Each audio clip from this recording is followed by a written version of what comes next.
see all the happy faces here, and I'm really excited to give you a fun show. Woo! Guys, let's give it up for this definitely real Majira. No doubt in our mind. Subscribe to my channel, I need more followers. Alright, you know the guy's a pretty cool dude when he's like, I get to take a break.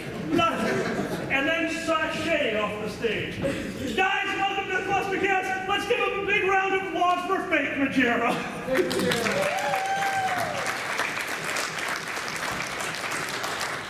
You're done good. You're done good. I'm proud of you. Guys, here's what's about to happen. We are about to have a conversation with all of you. You may know some of the people up on the stage. Some of us you may not, and that is why we are doing this. We are all joining ourselves together in the furry community to be one with. We saw each other naked a week ago and we agreed to do the panel, okay? These things happen, just accept it. Starting over on the right, please introduce yourself and your show. First, I thought you weren't going to tell anybody about that. You said it was personal. It was personal. We were naked. We were playing Jenga. There was an accident. The tower did not fall. Majira, that was amazing. He sat down, stood up, middle block, totally gone. You're telling him. You are telling him. I don't know what's happening. Just go with it. It's easier that way. Starting all the way over right, introduce yourself and your show. I am the great, the wonderful Kiwi Foxx, walking green screen as some of you know me. I'm a YouTuber with about 1/10 the subs of Majira here. But I like to think myself as funny, if not maybe more charming at times. So hey, if you're bored on YouTube and he's not uploading for more than 3 days, why not check out my channel? We're gonna dig a lot. Who knows? I'm sorry. Are we literally starting off this panel with Fight Me in Real Life? Yes. No? My only chance I'm gonna have. Guys, let's give it up for our king, the one, the only. He's got a trapdoor under his chair, Majira! Majira, tell us a little bit about yourself and your show. I guess I'm like the last thing. Mike, no, take green. No, I have it green. Take it. There we go. Hello. Thank you. There we go. Project. Scream, man, scream. I just like make YouTube videos and they're kind of dumb. For some reason I'm on this panel. Yay. I don't know what you said, but he loves you too. Also, Jane. Sitting to my left, I have not been drinking all day. Shut up. Introduce yourself and what you do. Hi, I'm Mark Sparks. I also do YouTube. I have a little bit more than Kiwi, but I'm not going to shameless plug myself. Why is it like a... We're at Anthro This God. isn't 18 plus, I'm not going to... Oh, this is, hold on, guys. Oh, God. Really quick, if you are under 18, raise your hand. I saw no one. I saw absolutely no, I saw none of those stickers. Zero. Yeah. Who's under 18? Get out. Fuck yes! I can tell by looking in your eyes, you're already dirty. You're so dirty. You were sitting back there like, ass Jenga, that's Wednesday. Would you please? Majira is literally sitting over like, he's talking about ass Jenga. I am calling my lawyer. If you need a lawyer. My friend, one more time, before you were so rudely being interrupted by the fact that we're all just comparing ourselves to Kiwi's channel. You are the baseline, Kiwi. Congratulations. What the shit, guys? Go ahead. What your name and what you do? I'm going to drink more beer. No, it's still him. He stopped at, I have viewers. I have issues. Me too. I'm Mark Sparks. I recently am a veteran, and I do YouTube videos for fun. Yeah. And now it's my job. Hooray. So yeah. Yay! This panel is super Hold on, you said you were a veteran. Is this a flashback? say it. I got shot at. I live in Chicago. I live in Chicago. It's basically a death wish. Speaking of living in Chicago, ladies and gentlemen, Xander the Blue! Hey everybody, I'm Xander. I do a Dragon Show with Alkali. You can find us on dragonshow.com, on YouTube, SoundCloud, all that BS. And we also do stand-up and all sorts of crap, and we're totally awesomely modest. So, that's it. Hold on, how do we compare to Kiwi, though? Oh, we're way under it. We're terrible. We're under baseline, dude. We're not doing too well. I can give you some advice. Oh, that's going to be the next question. We're gonna talk to them about the advice we have. I really want to hear yours because Yes. I'm terrified about what you're going to say. Can we talk about more Jenga? We're definitely, that's going to be his advice. And guys, finally, our Twitch streamer, a wonderful new addition to the furry fandom. We can say that for about 2 more months before he's like, okay, cool it. Ladies and gentlemen, let's hear it for the Boozy Master! Boozy, introduce yourself and what do you do? I don't believe that my dick size is directly proportionate to my subscriber count. You don't feel it grow when that happens? No? No. I stream old bad video games on Twitch and someone bought me a toilet during a stream. They are my shit angel now. I can poop in my house again. It was awkward doing it in the yard. The neighbors complained. I stream old adventure games, old strategy games, things like that on Twitch, normally Wednesdays and Sundays.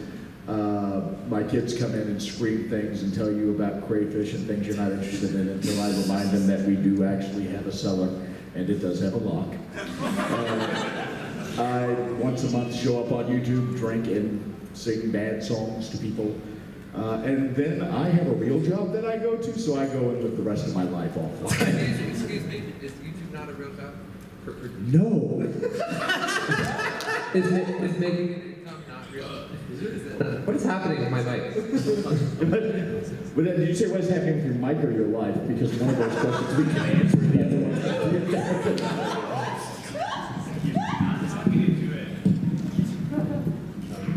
Hold the cord. Hold the cord! I'm like the curmudgeonly grandfather. What do you do? I make $300,000 a year on YouTube. Yeah, but what do you really do? Right? You're making a living in a dog head in your underpants. Is that really a job? Your parents are ashamed of what they paid for you to go to college, aren't they? These guys are gonna kill me backstage, by the way, so it's been wonderful. To be fair, you're probably the only one at this table who has the fate of people in your hands for your job. They are so fucked too. Like I'm sitting on streams talking about how we can't get a Thomas the Tank Engine out of the fucking toilet so we can flush it. And in the back of my head, I'm thinking if any of my clients ever tune in, I am so fucking fired. Like this is just an appeal in the making. I'm sorry, Your Honor. My lawyer was making dick jokes about Leisure Suit Larry rather than preparing my case. Alkali, you had a question for everyone. I did. Actually, Boozy had a wonderful intro to it. So, we're furries, we're YouTubers or podcasters, but eventually, sometime out there, either you had to be subtle with the answer to this question, or you were just sick of being asked it. What is that entertaining answer that you had to once give to, so what do you do? Whether it be at your family's Christmas dinner, every goddamn year, or like if you were at your family's Christmas dinner, every goddamn year. What is that interesting answer that you gave? Anyone can go. I'll go first. Usually every Christmas dinner, the first thing they say is, please put some pants on. Because pre-game before you get there, because if you have a family like mine, you don't want to show up sober. Ever. Please, just no. When they ask about something like YouTube, the honest answer I give is, I'm an old man that yells at a camera, and people enjoy it. And it's honest. I mean, you watch my videos, and I do. I hit record, there's no scripts, and whatever sticks, and I put it on YouTube. Either it gets flagged or people watch it. You had flag. I just got copyright struck like 2 days ago, so yay. I heard I just got stroked, so all of a sudden I want to get flagged on a bunch of YouTube videos. Xander! This is how we have sex now. Do not judge us, for all of you have kinks, and ours is being flagged on YouTube. Majira is very into Jenga and other block-based games. He hates smooth edges, only corners. Blocky Dick Man, what was your answer? As far as my mother's extended family is concerned, I am a lead creative producer for Google. Wow. It's not technically false. That is some grade A bullshit. Yeah. Have you ever considered the practice of law? We could use a man like you. For a man who can move a Jenga tower around in his ass, you are insanely clever. My friend, what was your answer? So, being in the military, like my family doesn't really care about this whole thing, but the military was the one that cared. And so, sure enough, whenever somebody happened to stumble across YouTube videos of me, because a lot of people didn't know, it would always revolve to, what do you do? And I'd be like, I just make fun videos. And they'd be like, no, but what do you do? And I'm like, what do you want me to say? So then I would actually just be like, okay, whatever you want me to say, I'll say it. And then I'll tell you whether it's true or not. And you'll never believe some of the questions you get when you say that. It's great. I would love to hear some of these questions. Some of them are not safe for work. That's right, we don't want not safe for work questions. Fuck you, say the question. Thank you. I'm assuming you were 4. Thank you. Thank you, toddler who just yelled out the word shit. So no lie, I had a sergeant major, in the Air Force, which is I think Chief Master Sergeant or something. What are you looking at me for? You don't know these things. You're the only Air Force guy I know, all right? You think I pay attention? 4 years I couldn't tell you the rank structure. I just go in and I'm like, fuck ever, man. He's got no medal, whatever the fuck's on his shoulder. Yes, sir. What? Isn't Master Sergeant from Halo? That's Master Chief. Okay, for a second there, I legitimately thought you guys were confusing gaming for military service. I killed all the aliens who got a ring. Do you know what drones are? Okay, never mind. Oh my god, this table What the is like shit? a city in Nashville. It's like a video game. But yeah, no, so Sorry, Jesus. Okay, so I had a Chief Master Sergeant in the Air Force actually come up and ask, so what kind of fetishes do you have to get into this? There's an admission sheet. It's called FA. What? None of you have used FA before? Let's try this one. Who woke up here this morning and masturbated FA before coming to the convention? Thank you for being honest. Now here's the better question. Who was late getting to the convention because of FA? Thank you. Also, damn it. I just love the idea that you have to have an amount of fetishes, like you're filling out a sheet for D&D. Like, okay, pick 3, and these are what you're starting out with. You play a little, you'll get another one. If they select bondage, do they lose agility points? Obviously. Have you ever seen the opposite? I love that. What's it called? F-list. Somebody sent me an F-list page once. Like, hey, how are you? Here's my F-list. I'm like, I am definitely talking to this person. Nick? And it was like, yes, everything. No, boobs and settlements. My favorite is when you don't know what the F-list code is, and it's like, oh, someone sent me the launch codes. What does this mean? The best, when all this shit started a year ago, one of you motherfuckers sent me a link to F-List. She told me I should check it out. I went in there. There is a trailer park role-playing subcategory. What the fuck, guys? What do you do? Do you just get off on one person going in there and evicting your family? And when I found out that it was like a fucking chat room, that's exactly what I did. I went in and role-played the trailer park owner disconnecting your water. They banned me in like 45 seconds. They are not big on wheels over there. I'm sorry, did you want me to disconnect that water with sausage? Is there anything you can do to keep getting thrown out? Pay your rent. Not Marlboro points, ma'am. I don't know what, but no. I definitely am not, I don't do a lot of pop culture, but a few days ago, a friend of mine sent me a long text message that starts with this. I put on my robe and wizard hat. Fuck all y'all that get that joke, because I was terrified. Because I definitely got an erection. But Harry Potter's hot. I'm married to him. What? No! I don't even... No. You opened the door for that one. Oh, we're still doing the question, aren't we? No, oh, no. We had users, so we had a bunch of users submit questions, guys. We really wanted this streaming. The hotel, and this was glorious. The hotel came in and they're like, oh, you needed internet in there. For the top hat guys? Not in our hotel.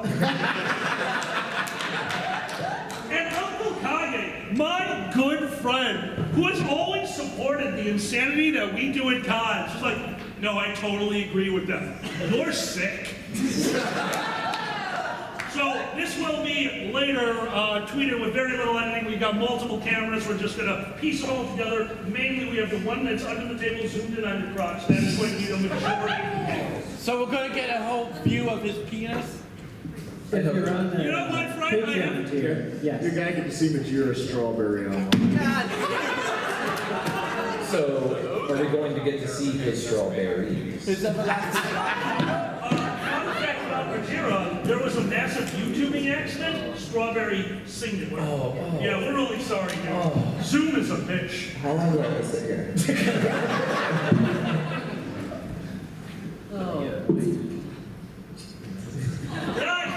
Guys, a huge round of applause for one of the people that set this up. Get back up there, get back up there.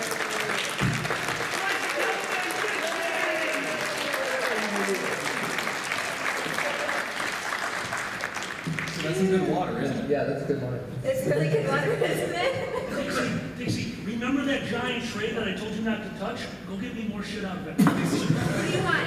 What? I don't care. Do you want some of that water I just gave them? That would be glorious water. Really good water. Would you like water? Would anyone like water? Anyone else like water? Just water? No, we don't take that shit out of here. Get that shit, you psychopath. Thank you. You think the smarts? All right. The next question that you gotta ask, guys, how'd you get started in this? They're asked, how did you get started in this? Once again, we're just opening it up to all of you. What was that first thing that made you realize that, oh my God, I'm gonna be on YouTube a lot? Oh, I love this look. I'll go first again, why not? So, I've had a YouTube account since 2006 because I'm old. Don't say it. How old are you? 12! How old do you think I am? Just take a random guess. How old are you? 100! Wow, thank you, you're generous. You know one of them just yelled out Kitty, right? So like, you're just Kitty years old. Moo! Long story. Anyway, old man browsing YouTube for many years, and I'm like, what's this furry YouTube about? When lo and behold, this red, whatever the hell he is, pops up and recommended, and I'm like, oh, he's kind of funny. He's got some jokes. I bet you I can do that. So I made a huge mistake, recorded a video about the 2016 election, and threw it on YouTube a week later. Oh dear. How'd that go? Let's just say it got deleted a week later and never saw the light of day again.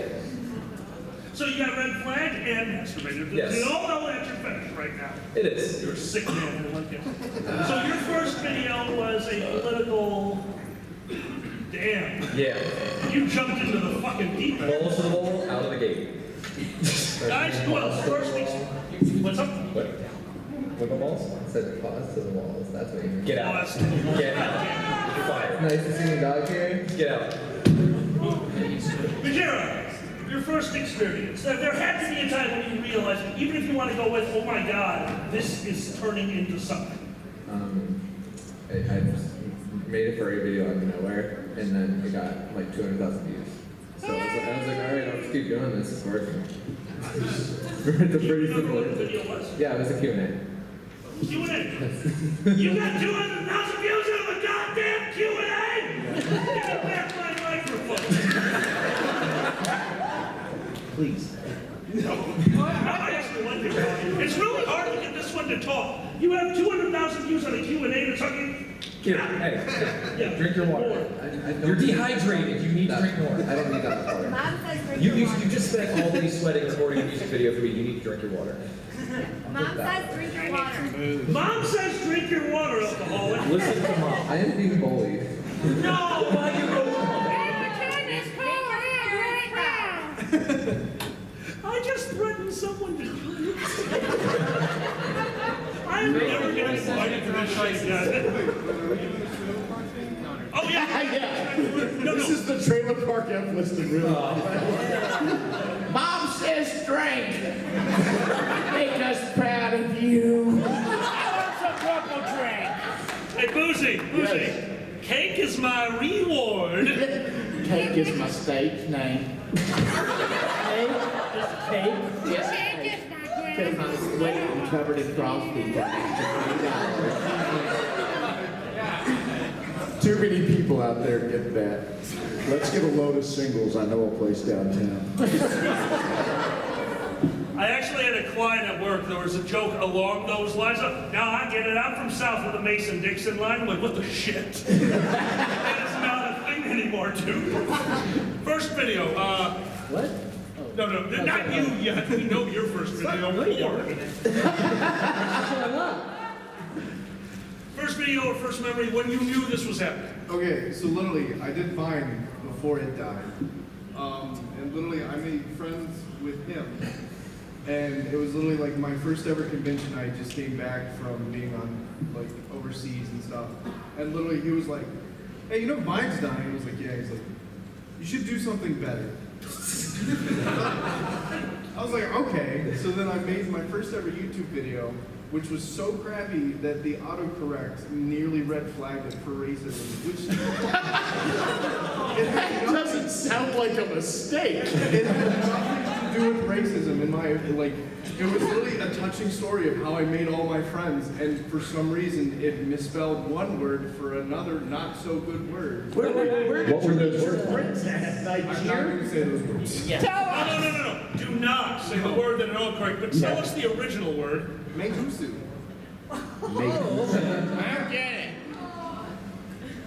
Okay, first off, is that somebody's name or are you just really good at English?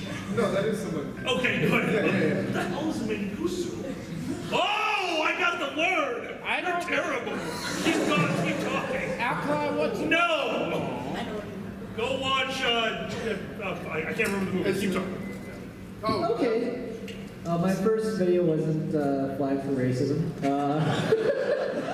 Well, I don't even know what our first video is, but I just started Yes, you sitting. Wait, oh, Absolutely, you do. 12 days of Yeah. Christmas? Oh, okay, we did a video for 12 days of Christmas. 12 days of furries, right? Furry Christmas. Has anybody in here seen that? And of course, the thing that we got the most out of it was the outtakes of, can I say it? Yeah. Oh, yeah, dude. It's an adult panel. Say whatever you want. Okay, just him saying 5 dick-shaped things, and then something flying past his face and slamming against the wall, at which we were trying to get to stick. And we almost put a hole in his wall. In the process of doing this and trying not to lose our shit. The first take was like 5 dick-shaped things, and he takes the throwing dildo, which by the way is a thing now. You have a throwing dildo. If you rob my house, I have a fucking throwing dildo. And that fucking fucking shot took hours. He is a fucking expert at throwing this thing. So he threw. I was like 1 for 100. What are you talking about? You're still a fucking expert. I have not thrown 100 dildos. You have. You're an expert. So the first I'm gonna put that on my resume. Yes! Dildo throwing expert. Very good at entering stuff into Excel, has thrown a dildo over 100 times. Here is video evidence. The first throw, he tossed it. It hit the wall, went boop, and fell off. It's like, I don't think that's going to work. The second throw, he decided to be a fucking professional baseball player. Oh, I'm dancing. Bam! We have been filming for 5 hours. I was exhausted. All that is, he is going to destroy my house with a dick. I hated filming that damn video. It's worth it. If you're curious, you can Google 5 dick-shaped things. Yeah, don't- Actually, don't Google that. Do the YouTube search. Don't Google that. I don't want to know what you find. Basketball. Nothing. What a lovely bouquet. Boozy, we all know the origin story of Boozy, but some people might not know the first YouTube / content, the first video. Somebody told me I should play a video game online, and I did. Woohoo! Yeah. Ta-da! In reality, I knew I was going to keep doing it because it was Leisure Suit Larry 1. Oh, Which, if you've never played, is a very adult adventure comedy game from Sierra. And there's a part in it where it's like Mad Libs. You call a phone sex line and dash you to enter all this video. What's your partner's name? What's it? And I left it up to a chat room full of furries to choose the answers to this. And then when you go into a convenience store, you leave, the phone rings, you pick it up, and it reads back this kind of funny thing that's based off of the answers. And it was, hello. I'm just sitting here in my fursuit, thinking about your bulge. Oh, what's that? Getting ready to watch Make the Bunny Ride It Again. And use the dick of Christ on my tongue.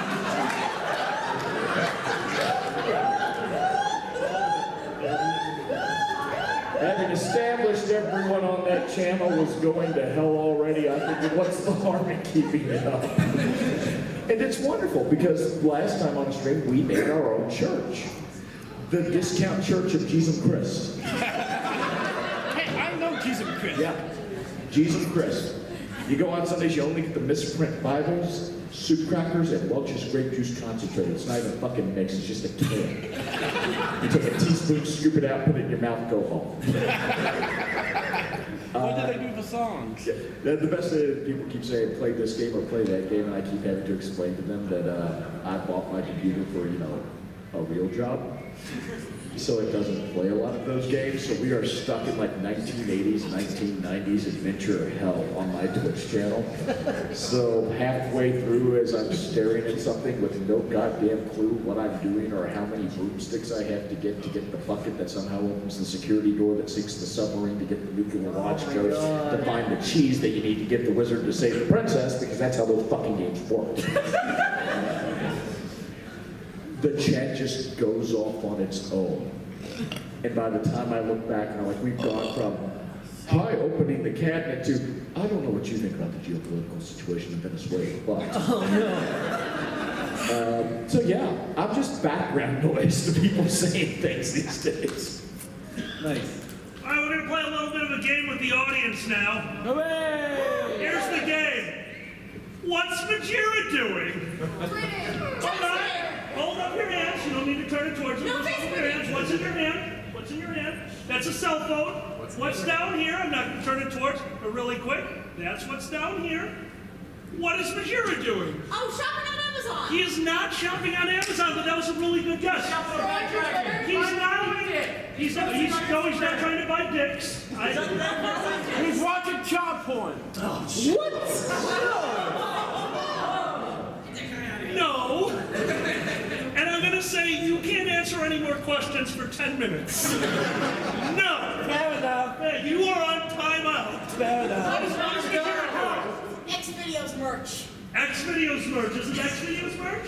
No, it's not. One last answer right over here. What is Majira doing? Tweeting a picture of a badge? No! See, that would be wonderful! And you're so close, because he can't tweet a picture of a badge. What's Majira doing? Purchasing Chipotle? He is not purchasing Chipotle. Xander? Starting his own cryptocurrency.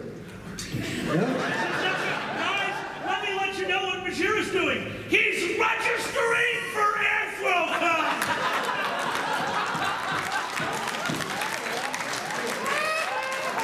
Where can I make my badge for? Guys, he's asking what he should make this badge. Keep it OC! I heard you.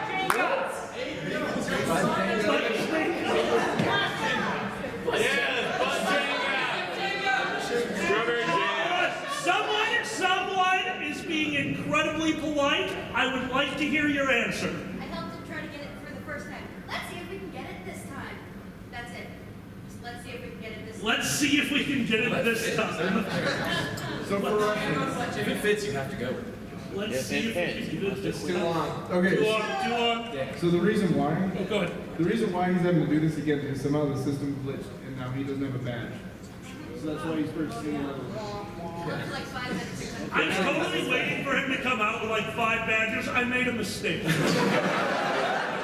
But each of them is a different name, so it wasn't flagged by AnthroCon security until he's walking around like, sir, your drugs. Like, oh, badge number 1 is gone. And then just runs away. Can we make that a game? No! We are not making who can be fake arrested at AnthroCon again. Okay, we're in. Boozy, draw up the legal documents. No. Wait, so I will, however, help get you really arrested. What is it? Majira would like to know if his name is going to be Butt Jenga.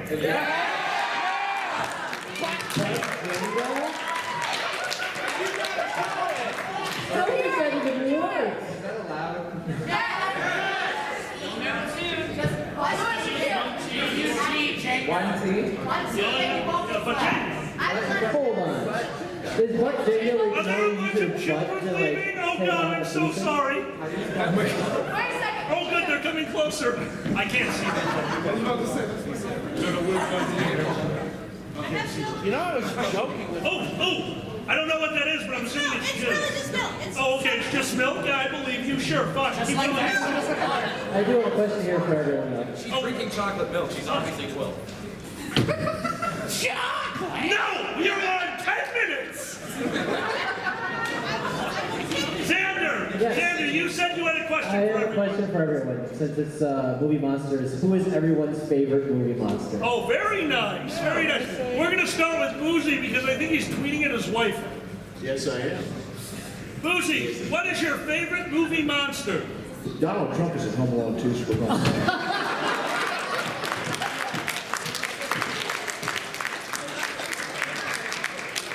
He just told Kevin where to go. I mean, I guess that's fine. He's told a lot of people where to go over the past few months, and I really wish he'd shut the fuck up by now. And where did he end up? In an abandoned home, being chased by criminals. So Are we talking about Trump or Kevin? Because the White House is getting empty, and we know what happens in Washington. anyway, God damn it, Boozy. Don't set me up for that. Xander, favorite movie monster? I gotta go with Freddy Krueger, just because he's super creative with what he does with people's dreams and is not above bad puns. And I just love that. I actually loved who played Freddy Krueger in the remake that happened recently. He also played Rorschach. Who knows it? I don't know it. Okay. Yeah. Oh right. We all have the fucking internet. Do you guys realize we have tricorders? Like these things made tricorder noises. We have tricorders. This is the future. Fuck all y'all. But I do want to see Freddy Krueger with furries now. Like, just bring him back just for that. Oh my God! No, that's I'm the your movie. fursuit crush now, Guys, bitch. guys are writing the movie. What? Freddy Krueger, number 13. Something like that. Freddy Krueger and the Dreams of Furries. However, we're changing it up a little bit. He's scared of their dreams. You realize that's going NC-17 immediately. Judging by the first dream that would happen, seeing as I met a guy on F-List that had everything under yes, and satellites and boobs under no, yes, that will immediately turn pornographic. Ah, fuck, it's a porn. Nightmare on Burr Street. No!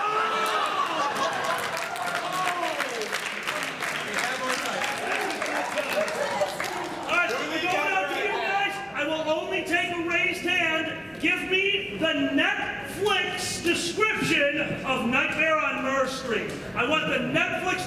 You're on time. I really got a good one. Fine. If you got, you're going to 20 minutes if I don't like it. What do you got? I was gonna say Friday the 13th. Friday the 13th. That works. That works. What's the Netflix description?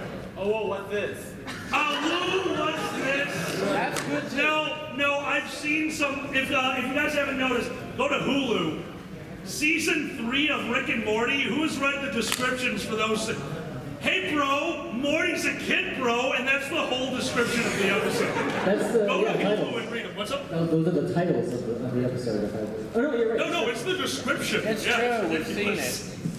All right, favorite movie monster. Alright, so this is gonna sound really stupid, but I really love Attacked by the 50-Foot Boy. Holy shit! It's so dumb, and I love every second of it. There's nothing wrong with it. That's a I never classic. saw it. Actually. No, that's an old like B-movie bullshit. It's so good. I've only seen the poster. It's like in every Portillo's, basically. The funniest part is when she's like trying to grab somebody, and they're like, ah! And then it happens. Favorite movie monster.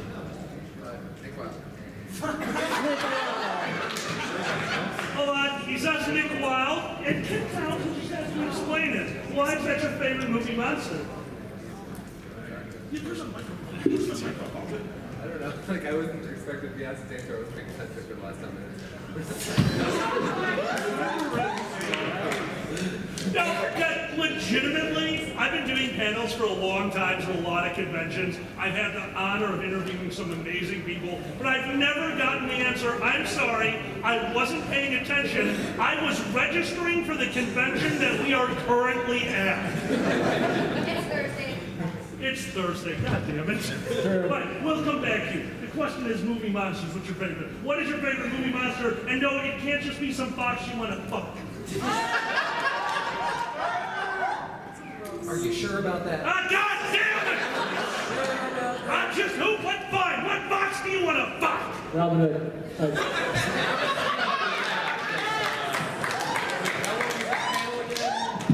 You giving it to the board.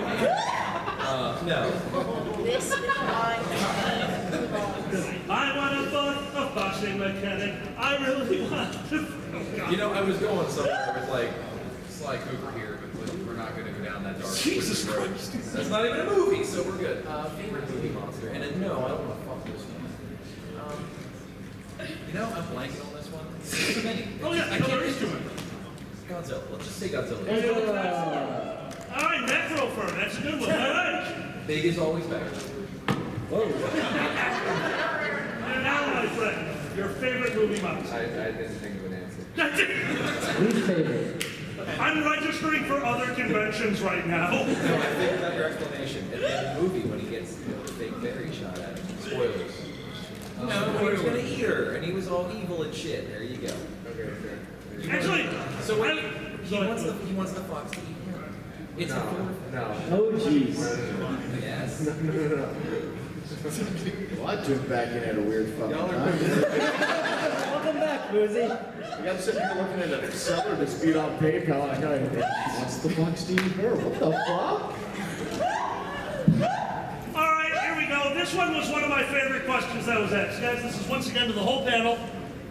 The moment you wish you didn't do. What is it? We record a decent amount of our lives. And people do see the stuff even we don't want to do. We've been on stage, we've performed live. What is that moment you went, oh, I should not have said that? What is that moment? Who wants to go first? There's probably a lot of moments. Dear God. Oh, go right ahead, my friend. Alright, for those of you who've seen my channel, there's a video that's done called Being Boozy. This is my most popular video, and I hated every second recording this video. And the reason why we were coming back from FWA, half of us were really sick, and we were like, well, we still gotta film stuff. We have plenty of candy sent by all people of all nations, so we're like, Majira's gonna film a candy video, Hooker's gonna film a candy video, and I'll just do Bean Boozer. Somehow this is my #1 video, and I literally can't say enough of how much you can tell watching the entire video after I explain this. If you watch it and then go back to it, you're like, oh yeah, these guys hate what they're doing. It's your #1 video because I edited it. Yeah, it's better because he edited it. Just saying. I mean, I'm not gonna lie, I suck at editing. Editing is horrible. It's legitimately I have an answer to that. What do you got, Xander? All right, so this is kind of complicated because in my stand-up, one of my most popular bits I do is about I have an experience with a furby. Now, I don't regret doing it, but because of that, everyone sent me the most horrific furby things they can find on the internet immediately. And I have seen everything furby related now. And it is just like, hey Xander, look at this. I'm like, oh God! You told me you liked me. I have to deal with that for the rest of my life. So. You know, at some point he said the cock on that Furby is huge. Don't make any noise till it goes to sleep, God. Guys, that moment you wish you could take back. A moment you wish you could take back. Well, a moment ago I talked about Furby cock. I wish I could have that one back.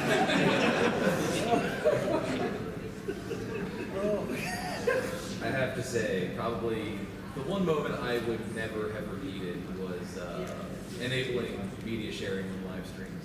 Some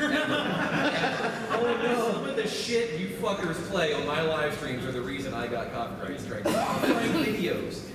Do you know there's 10 hours of pickle ass cowboy? There's videos. There's yeah, I'm serious. And then there's videos about like rapping about like this boy is a bottom. I have seen the darkest corners of the internet because other people put it in my face and I can't look away. 10 hours of Missoula? Oh no. 10 hours of somebody just blowing a Vuvuzela. the vuvuzela into a microphone and people watch the shit. I know Boozy let people fill his Spotify, right? Oh yeah. For the road trips. Oh, you motherfucker. No shit, I put it out there. I'm like, if I'm going on a road trip to a con, it's this many hours round trip. Please give me a list of music that you like so that I can hear it. It's a great way to discover new songs, right? That's how you find out about shit. Is your friend put something on, you're like, oh, that's neat. I like that band now. You assholes. Let me tell you, I love your passion for music, but when somebody says, I have a 14-hour road trip to a convention, give me music, it is not an opportunity to give me your favorite band's concept album with nothing but bassoons and blues.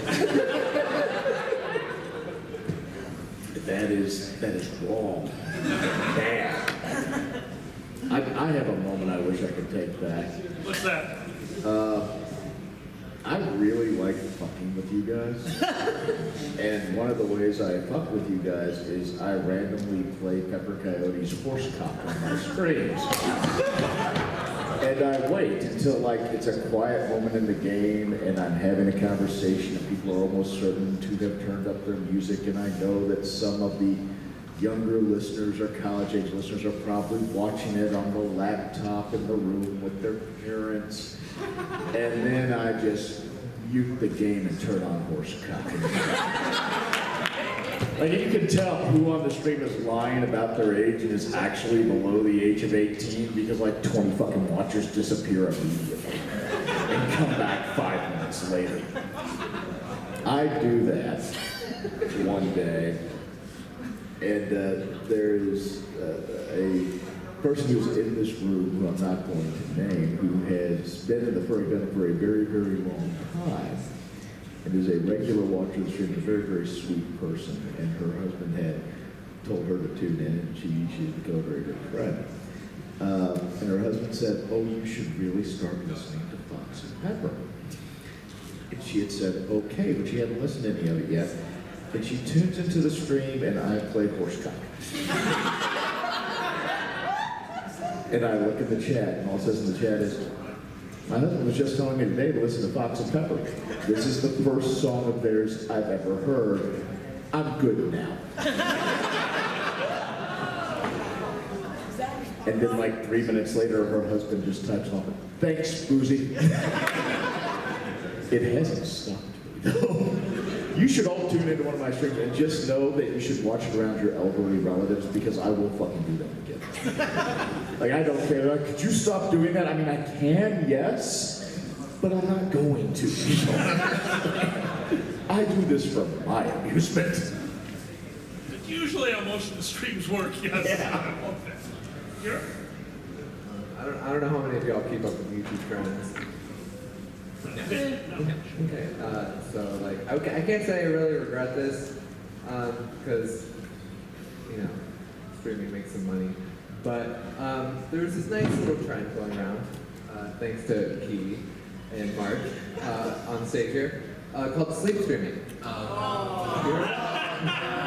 wasn't sure where you were going with that, and I got scared for a second. So sleep streaming is when you turn on your stream and you're like, all right, I'm gonna go to sleep, and you sleep.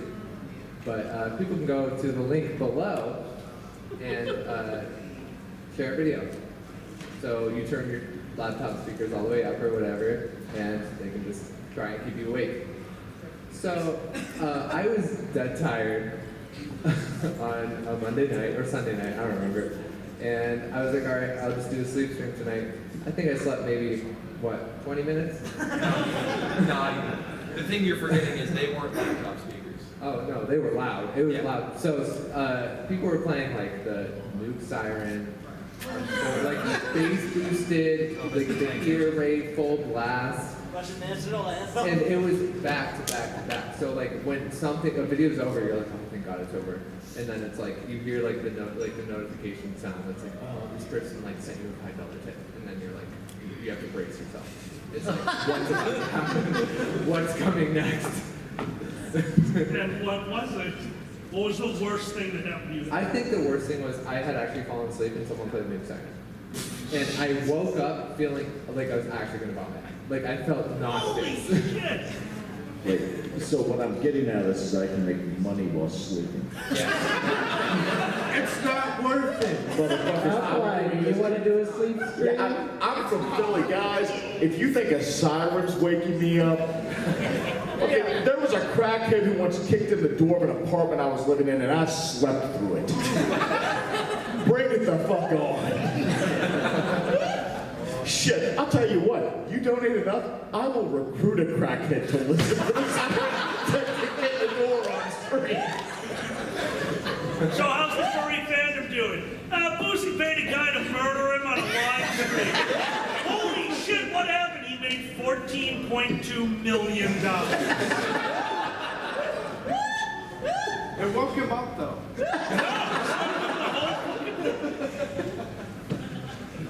Yeah, see, I could never do a sleep stream because I'm a heavy sleeper until shit happens, and then apparently I sit up and yell things at my poor mate.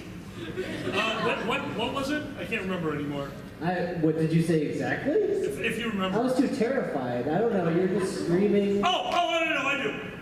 He apparently had gotten out of bed to go work out. And I sat up, yes. and I said, what the fuck? And he goes, dude, I'm just gonna go work out. And apparently loud enough to wake up my roommate. You fucking better yourself on your own time! By the way, he did not remember saying this, but I told him this. Side note, if you guys do plan on sleep streaming, make sure you don't have a Google Home or Alexa. Oh yeah, yeah. Because somebody will donate $1 and be like, Google, play what is that? Bring me to life or whatever. Bring me to life. They will blast Evanescence. Oh no! I'm Blue Out Deep on the Dive. No! They will. No! That song is the devil! Look, I just learned this right now. Alexa, play Despacito.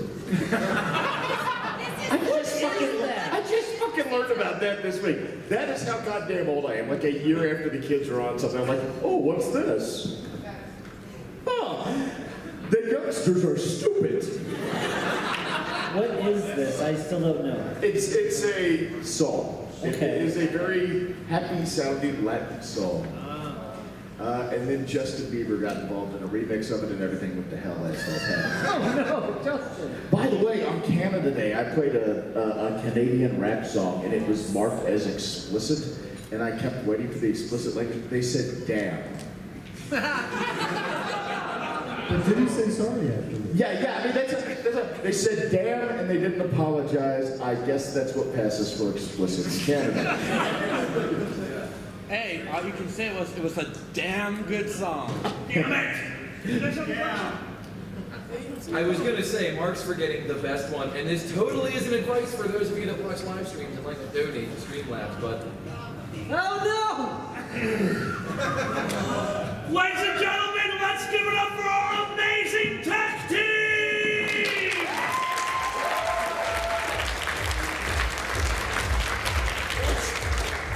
I can't see who's back there, but I know we got Mackie and Willem. Guys, these guys made all of this happen. Thank you very much to the tech team. You guys are amazing, and I'm going to... You're literally driving home with me. I will crash my car. The best version of this song is I used to play a LARP in Canada. It was an 8-hour drive. I got injured on my driving foot and could not drive home. I gave the car to my friend and he said, I'll drive, but I need to play my song to stay awake. And for 5 hours, he played I'm Blue, Abo Do, I Will Die on repeat until I said, fuck it, we're not going to the hospital, I'm driving on a broken ankle. I did. And I can't stand that song because it makes my ankle hurt. Ow! I was singing it. It was Blue, then I went home and I OD'd, and I died. Okay, so you were trying to give some advice about... What not to do in a live stream if somebody has a Google Home or an Alexa. Never ever ask it to play the Croatian national anthem. Ever. Wow, what happened? Okay, no, let me explain. Yes, The please. Croatian national anthem is actually an opera for some reason. I have Very no idea. loud. no! How long is it? It's like 5 minutes. Oh my It's god! long. And the thing is like every time, the first time I did it, I was drunk and I was like, Alexa, play the Croatian national anthem. And this really like professional sounding opera singer comes on and she's like singing. I'm literally thinking to myself, if this is their national anthem, Croatia must be an entire country filled with opera singers. Because how else would you sing to it? I want to believe that during the Olympics, like, someone in Croatia wins a medal, and there's a whole opera team like, guys, we're on! And they just rush the field and perform the Croatian national anthem. So now every time I'm at a house and somebody has an Alexa, I immediately ask it to play the Croatian national anthem. Marks, I don't think you need to worry about that anymore, because I just told you we are putting this video on all of our channels on YouTube, and you just said a moment ago, Alexa, play the so everyone's Alexa is playing that right now, you fucktard! You fucktard with toast. Fucktard with toast. You are either the greatest insult comedian ever, or I'm terrified of you and you might eat my soul. 10-minute timeout. It was worth it. Apparently fucktards are like omelets, you also get toast. I don't make the rules. Anyone who knows what is an omelet knows what I mean. Wait, you ordered large omelets. All right, there was a question, but I totally forgot it after I realized that you just broke everyone's house with an Alexa. Anyway, I have to know. I read like 40 of them right before walking up here, and I remember like 8. So in about 5 minutes, I'm going to need my cell phone to go look at them. Okay. If I remember correctly, we had just done what the worst thing that we had ever done online was. Okay, Yeah. so now we want to go back to a happier topic. Guys, what is the televised moment or streaming moment? What is that moment that you are most proud of? When were you totally in the zone and you realized this might be, even if it didn't turn out that way, this might be one of my greatest episodes? What was that moment for you guys? Marks? So it wasn't my stream, Oh, but Jesus. it was Majira's stream when we were doing it for charity. Good. Oh my god. That's the best reaction you can get out of him. Okay, so does anybody play PUBG? Yeah. I suck at that game. Bubsy or Bubsy? PUBG. Players Unknown Battlegrounds. Oh.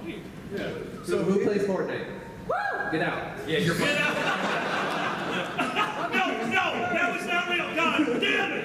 What? This is not how anything works. Okay, so we're like doing this whole thing for charity, and it's all fun and games. And this is quite far like the funniest things I've ever done in a live stream. We're all driving. We end up getting like one of our friends to join a random somebody else's team to then get in our car and go with our team somewhere else. So their team is following us, and I'm literally like, he's old, he's live and everything. I'm just like, I don't know why you guys say I'm a terrible driver. I'm a great driver. As soon as I say that, the car goes off a cliff, starts rolling, and then explodes. And the funniest part about this whole thing is, the other guy, the guy who left their team to come join us, just comes up, sees what happened, and was just like, free guns. That's not the story I thought you were going to tell. So I did a charity stream like 2 weeks ago. Oh yeah. And so we were trying to raise like $100. We ended up raising $3. So we made this like goal that every 500, either me or Mark would have to explain to our parents random furry character. So. Oh no. So at, I think it was me 500 to 1,000. Yeah. At 500, I had to explain to my mom what huff meant. That's a furry term? Yeah. Yeah. You can thank Nas for that one.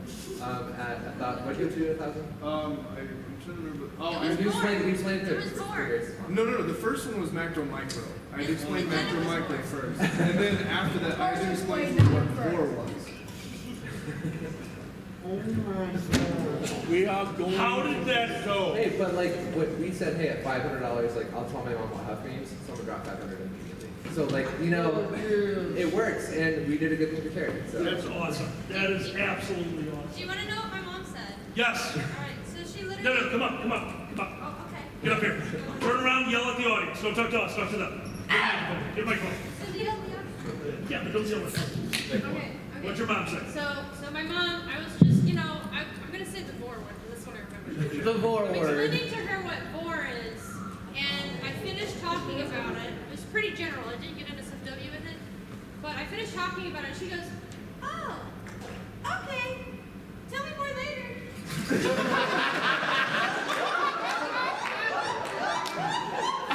minutes later, Fur Affinity user IDs +1. Tell me more later. Damn it!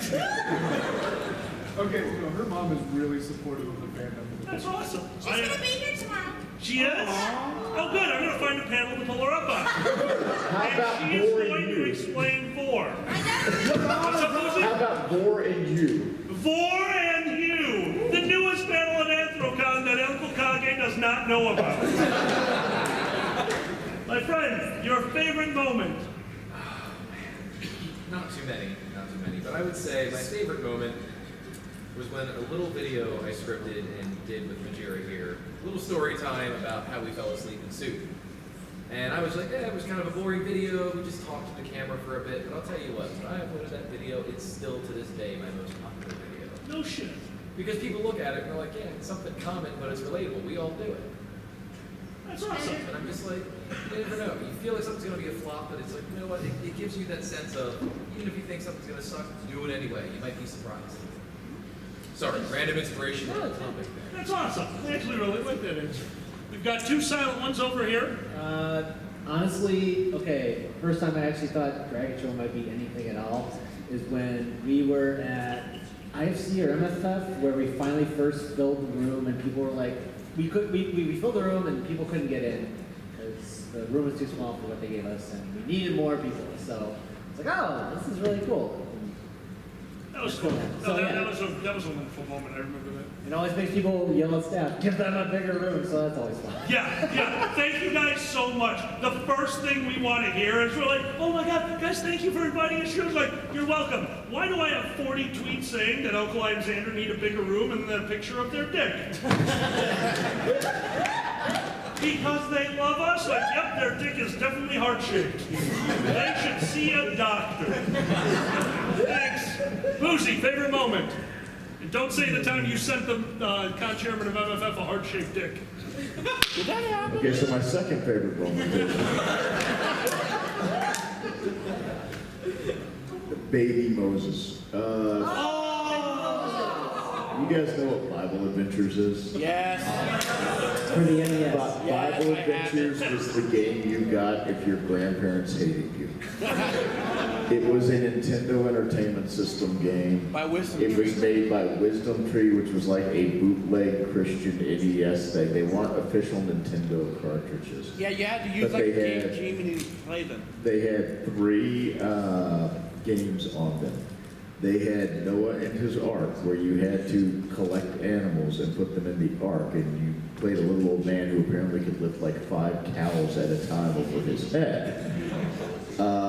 They had David and Goliath, where you did the same thing with sheep. And then they had Baby Moses. Oh no. In Baby Moses, you picked up Baby Moses, you ran him through the level, past the guards to the end of the level, and then you went to the next one. There were 4 or 5 levels of this, just running past the guards, jumping over spiders and guards. I decided to stream Bible Adventures on Easter. Uh-oh, what happened? First of all, I'll say, if you couldn't die in this game, because if you died, it wasn't like, oh, you died, try again. It was like, great job, but you forgot Baby Moses. But you could like chuck the baby into the river. Like you pick it up and if you hit the wrong button, you just fling Baby Moses across the screen. He'd land in a puddle of water, drown, and then it would let you play through the rest of the level. And come up with great job, but you forgot maybe there was one level. Oh my fucking God, I killed that baby so many times. And I mean, I'm throwing Nintendo controllers, I'm yelling at the screen. At one fucking point, I threw Baby Moses, then found out you can pick up the spiders and carry them. So that became Baby Moses for me now. It's Spider-Man. At one point, there's an eagle that swoops down and grabs you and lifts you up, and that happens, and it glitches. And you see at the bottom of the screen, the eagle, and then like eyes and a head just going back and forth across the screen. And I can't get out of that. And I think, oh God, I'm gonna have to reset the emulator. And I mash buttons and Baby Moses goes flying, right? And I'm getting ready to reset, the screen goes black. I go, okay, finally the game crashed, and then the letters come up. Great job, but you forgot Baby Moses. That was the one that fucking broke me. Because that's when I realized that, yeah, the game glitched out, but it glitched out in my favor because had I not thrown Baby Moses out of frustration, that fucking eagle would have carried me to the end of the stage with Moses. Now, 2 things. One, I don't understand it. If you're familiar with that book of the Bible at all, you know that the whole thing with Moses, he got put in a basket and pushed down the Nile, right? The Nile runs through every fucking level. Like, the entire fucking level. There was no need to go past any guards. Bitch could have put him in a basket right at the beginning, pushed him out, game over. All right? I want to get that out of the way. Made no logical sense. Secondly, I get to Motor City Fur Con a month after playing that game. I walk in the door, and quack, quack, honk. An artist walks up to me, hands me a badge, and walks off before I can turn it over. I turned it over, and on that badge is Baby Moses. And around the corner of it, great job. But you forgot Baby Moses. I simultaneously love and hate everybody who watches my fucking channel. And the thing is now they're saying, you know, they made a sequel to that game, and I'm going, I don't have enough money to replace this computer. Just stop before it becomes necessary. Oh man. Guys, I invited somebody else to the stage because he brought me a drink. Thank you. You're welcome. Guys, you may know this gentleman from the Dragon Show. He is on many panels and many conventions. Guys, let's give it up for Dragon!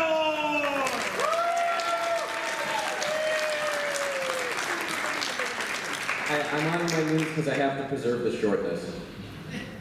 That's the reason, right? Yeah. Dragon, it's not polite to talk with your mouth full, but please describe to us your favorite moment. That one moment that you knew that you nailed it. One of the funnest things I do, I like to suit a lot, and the most well-known one I run around in is the Robbie Sinclair suit from Dinosaurs. It was at Anthrocon several years ago now. I was just roaming around the dealer's den, and NBC was invited, and they were looking for people to interview. So they interview me. I will not give them my meat space name. I won't give them even my regular furry name. I'm going on and on. It's like, well, yeah, Robbie Sinclair, Dino Extraordinaire. Come on, man. So they edit it down and it gets broadcast. People tell me in one of the furry documentaries that clip still shows up in there. Blows my mind. But his second to that same weekend, one of the set dressers from the show was at the con, found me, and started complimenting not just the work of the suit, but he starts going on about, you've got the mannerisms right, you've got the voice, you've got the walk, it's like I'm back in '93. And that was my favorite moment.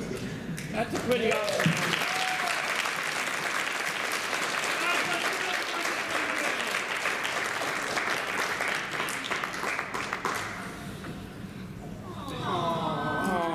Hey, that is awesome.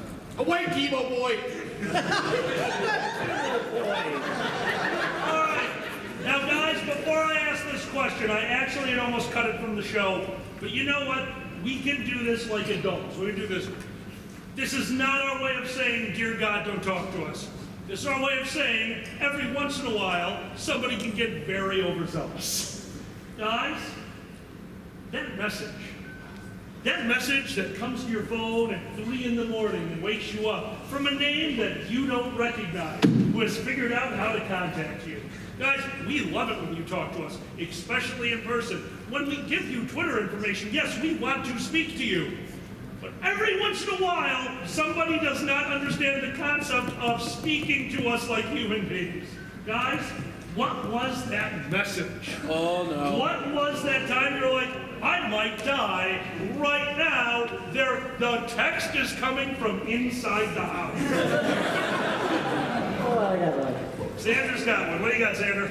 I got a random telegram from somebody, and the only message was, I'm in the lobby. And I didn't know who it was from. Like, you can report as spam. Like, is it spam if it might be evidence? I think I should hold on to this just in case. Guys, what was that message, that moment? Oh, Boozy's got one. Oh, no. Boozy's pulling it up. Oh no, we have a greatest hits collection. Poop emoji, heart eye emoji. I am a simple raccoon. I'm sorry about the Hershey Park thing. I wasn't trying to piss in your Cheerios.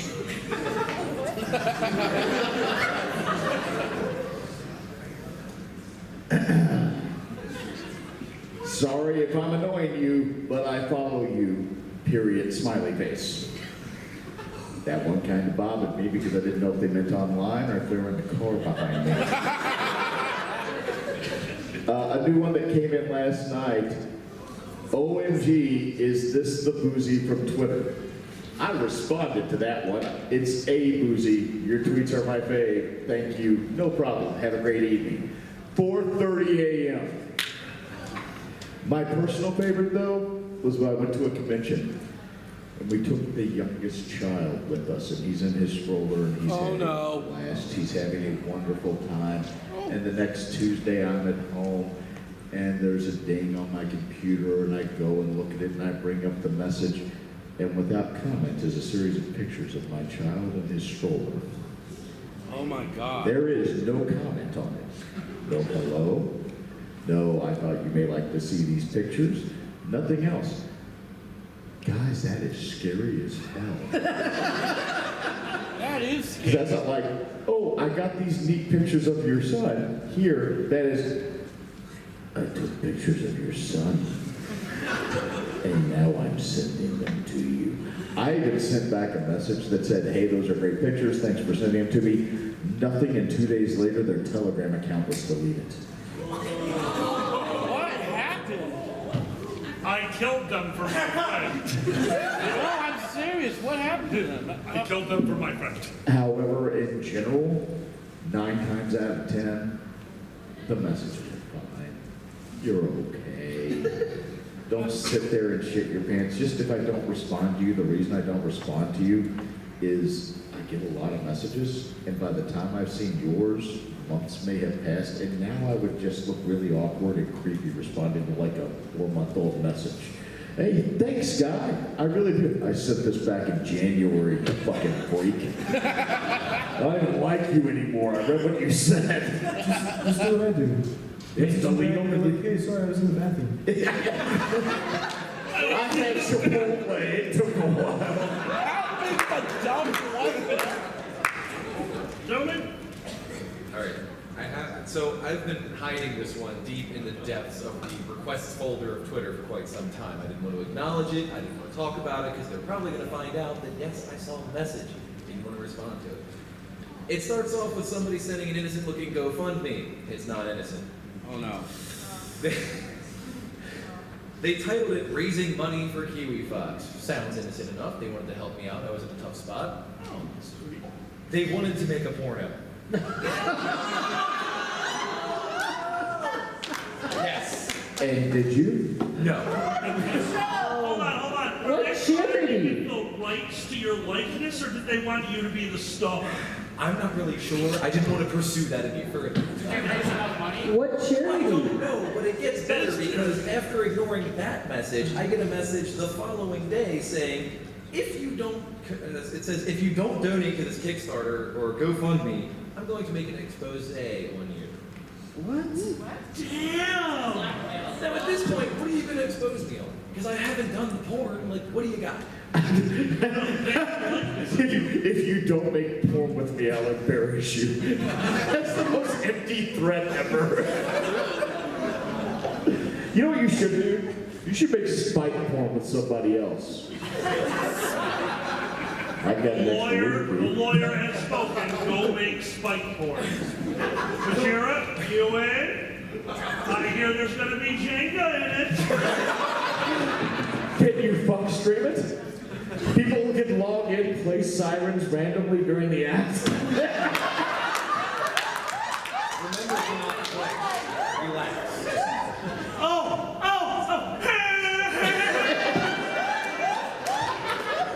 Majira stands up. There's just a full setup game of Mousetrap. I don't remember that. Hold on, I just thought of something, and this is an honest question.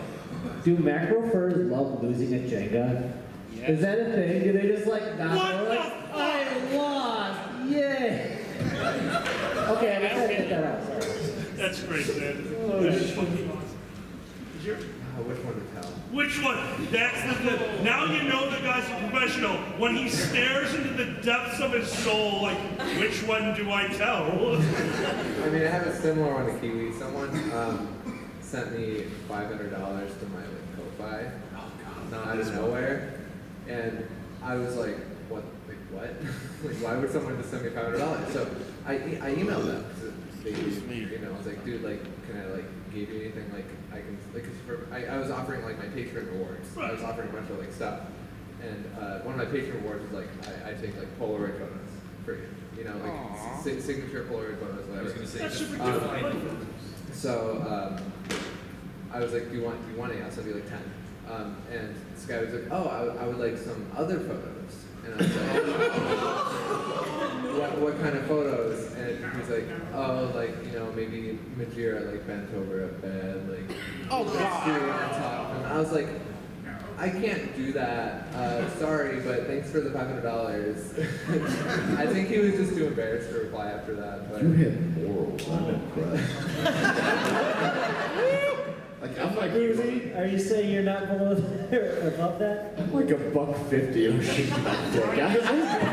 guys. You don't understand how cheaply I will sell my dignity to you people. $5. 1 million. Coming soon, the Boozy Sutra. You know what? My wife's outside. You want to ask her about the Boozy Sutra? You know what it is? No. I'm tired. You do the work. I'm breathing heavy. God, I'm having a heart attack. Call the hospital. Do we have any more cake? Ladies and gentlemen, we have another stage performer up here. He has been doing stand-up with the fandom for quite some time. He has been running a lot of open mics. Guys, give it up for the Comedy Buddy!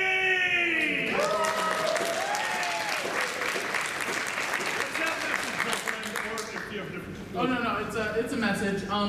I actually do make YouTube videos, not very frequently, but they are about the in-depth analysis of the mise-en-scène of various children's shows. I put a lot of effort into that. They are amazing. Quit making that face. No, I seriously hit me. So I don't really get a whole lot of people, but the people I do get are very passionate. And so I had one guy send me a message, and he goes, "Hey, man." And I was like, "What's up?" And he goes, "I've been watching your videos. Do you like eating shit?" Wow. And I'm like, "The fuck? What do you mean, man?" He's like, "I'm not like doing a bit. I'm just curious. I have a scat fetish, and and he's like, and you just seem like someone who likes eating shit." Hold on. What is wrong with the balls? The balls on a fan's like, oh my God, his comedy is outstanding. His points are on point. I bet he loves putting feces in his mouth. I'm texting this fucker. That's what I'm saying, man. And here's the thing. I understand that as a human being, as a persona, you present a certain image, a certain je ne sais quoi about your stage presence. And I go, so like, what about it? Like, why? And he's like, well, okay, is it okay if I send you a PDF? And I was like, yes. Please send me a PDF. And this man wrote, I swear to God, it was a dissertation breaking down why every little detail I've ever used, from word usage to color design in my videos, is like, it just seems like you have a scat fetish. Holy shit! And here's the best part. About halfway through, I'm like, do I?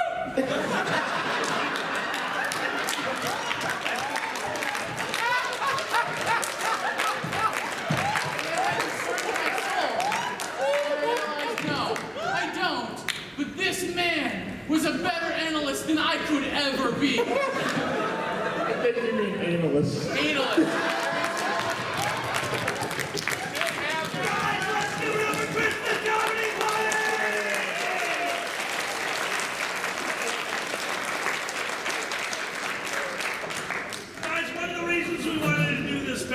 Here's the beautiful thing about furries. When you need us, we're always there. Now, a lot of the people up on this stage, guys, we've been doing this for a while, but you know what? We all have our weird facets. We all have our own, as he put it, our own je ne sais quoi. So we wanted to introduce you guys to some of the other things out there showing off the furry fandom, because we all do it a little bit differently. Some of us eat shit. I mean, it's just a thing. Gamers in the fandom that stream Twitch games, we have amazing producers of furry content that I have been cracking up over for quite some time. We have podcasters, YouTubers, gamers. Guys, this is the beauty of the fandom. So this is just a small section of the fandom that just happens to be all over the goddamn internet, unless you're looking for pictures of them bent over the bed with another fursuit laying on top of them. I need to know, did he want a person in the other fursuit? Or was he like having an inflation fetish and you popped the other guy and it was just a flat fursuit? He didn't specify. I just wanted guys like, I really want to see a flat fursuit fucking. Oh my God. $500? Maybe. But guys, that's one of our goals. girls tonight. So one more time, They have a flat fursuit fucking you? we are 15 minutes away from being able to finish the show. So the next question I want to go, guys, describe your channel and how to find it. Because that's what I want to get out. There are so many producers in the furry fandom that it is incredible. And that is one of the beauties of it. We are one of the most creative groups of people on the planet. And you've heard this said before. Furries will be around forever because we produce ourselves. The brony fandom, which I have met a bunch of wonderful bronies, they need that show to come out to expand their fandom. We don't. We just do weird random shit and then you guys go, yeah, I'll go fuck at a convention. And it works. So guys, if you would please describe your channel and how people can find it, my friend. First, I just want to ask, are you sure that wasn't a pun that furries will be around forever? Oh. I saw the look from Mark, I had to ask. Why did you say it? I wanted to say it. Well, I don't like it when you're smarter than me. Fuck you. Anyway. Also, fuck you. Describe your channel and how to find it. If I had to be honest, my channel is a complete shit show. But it's a hilarious shit show. It changes every week. I don't have a set style. I don't stream the same stuff twice in a row. It's just, I literally, when I say I hit the record button and go, that is what I do. I will start with an idea, and then I expand upon that, because I don't want to be constrained by outlines and words and just the way normal people do it, or normal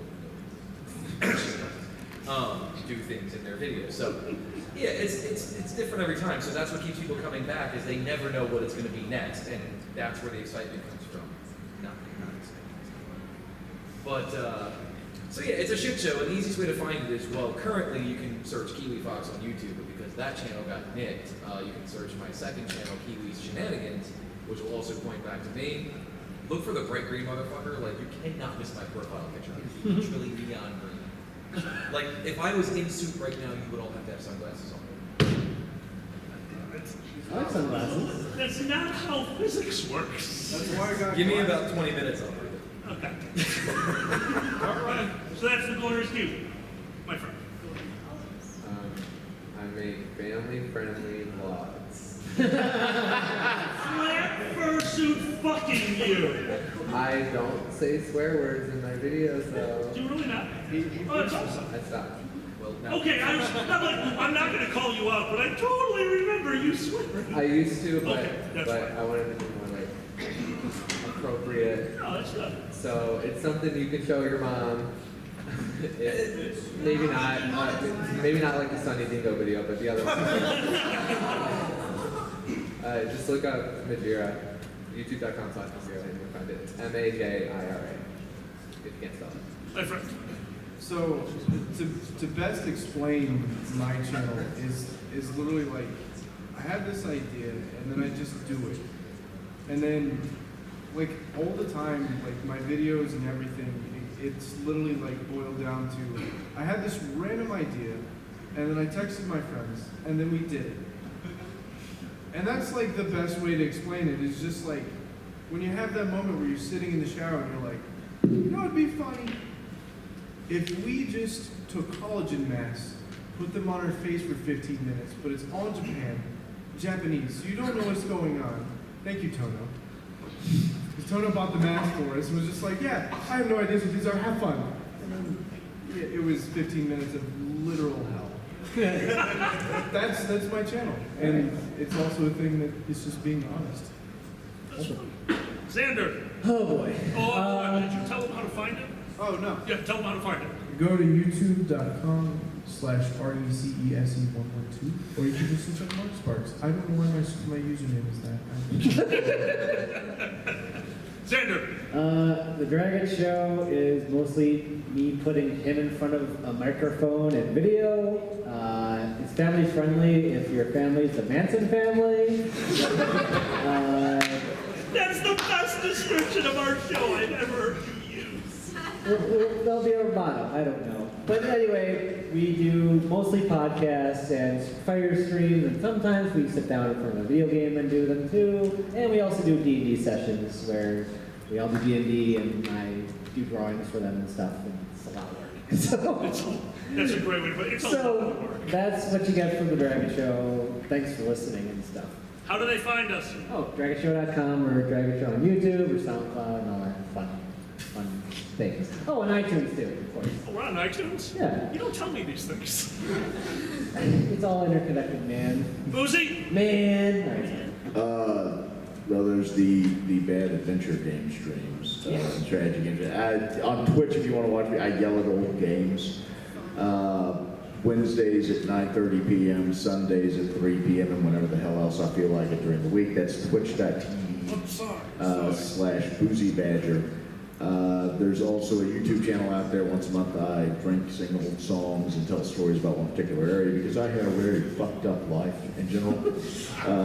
The channel name is Boozy Barrister on that, but my baby is the website lawyersandliquor.com, which is a profane legal humor website.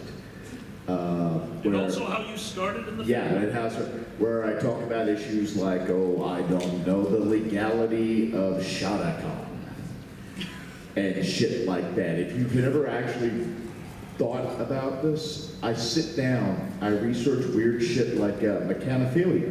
You know what that is? That's fucking a car. Dragons, yeah. I'm a licensed attorney. I spent 2 days researching the legality of Buick fucking to run a piece for a website. You can find that at lawyersandliquor.com. We discuss legal matters, legal cases in a profane and hopefully humorous manner as well. Thank you.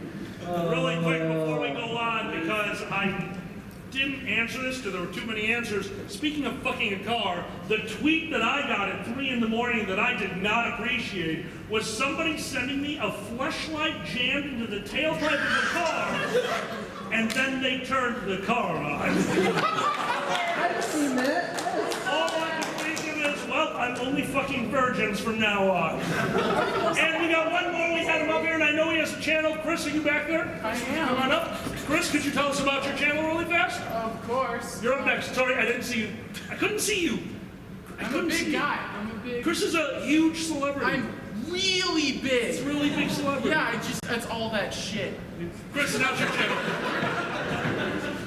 The basic premise of my channel is I get really methodical, really in-depth, tear myself apart, spend literal days worth of hours combing over shit like Caillou or Harvey Beats or breaking down by frame the intro to The Loud House and explaining why it is fucking fine art for the exact reason that the motherfuckers that went to work on Sesame Street and all of that bullshit went and got the same damn degrees that someone who got a master's in filmmaking did, so they're going to use the same fucking techniques, and it deserves attention. You are the angriest child. Yes. Oh God. Yes. I just spent the last 2 days watching on repeat Harvey Street Girls, which has Harvey Street Kids. I don't want to mess it up. Which has a huge amount of history behind it, going back to American folklore, which now is just about a bunch of fucking kids doing fucking cool shit, and it's like really colorful and fun. It's on Netflix. But I watched it 4 times and it came out the 29th, and I have a bunch of pages about it. How do they find your channel, you sociopath? My channel is Matching Ties Network or Matching Ties Net. You just look that up on YouTube and you'll find it. I also do podcasts sometimes. Fake Majira, come on up. Fake Majira, what's your channel? What does it do? Okay, how to explain this? There is no way to explain what we do, just accept that. I'm Zillion, but on YouTube I go as... I'm not sure if that was proper grammar, but that's kind of the point of my channel. As imaginatively unimaginative. And the best way to explain it is I'm either the best teacher of art, or the worst teacher of art. I basically scream at a camera, make it really self-aware, and question the context of why I'm here and why I'm doing this while teaching people how to draw furries. Because that's where my life ended up. How do we find your channel? And I am totally watching you while high as shit. You literally just need to type in how to draw furries and the colorful one. That's my video. Xander, I know what our next furry stoner night is going to be. We're watching his hate-filled videos. This is a goddamn tree! Life is meaningless! On fire now! I just want to watch him angrily draw a horse stick. And guys, one more. Once again, before we bring her out on the stage, I really want to thank her. This idea was hers. She helped me set this up. This would not have happened without her. Ladies and gentlemen, let's give it up for Dixie!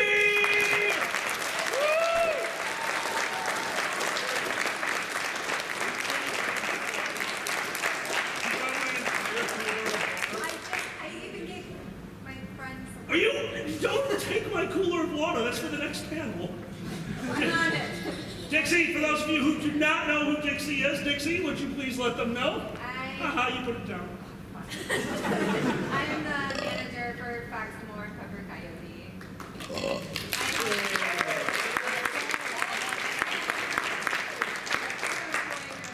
She helps us out. Yeah. But we also have a YouTube channel, Foxes and Puppers.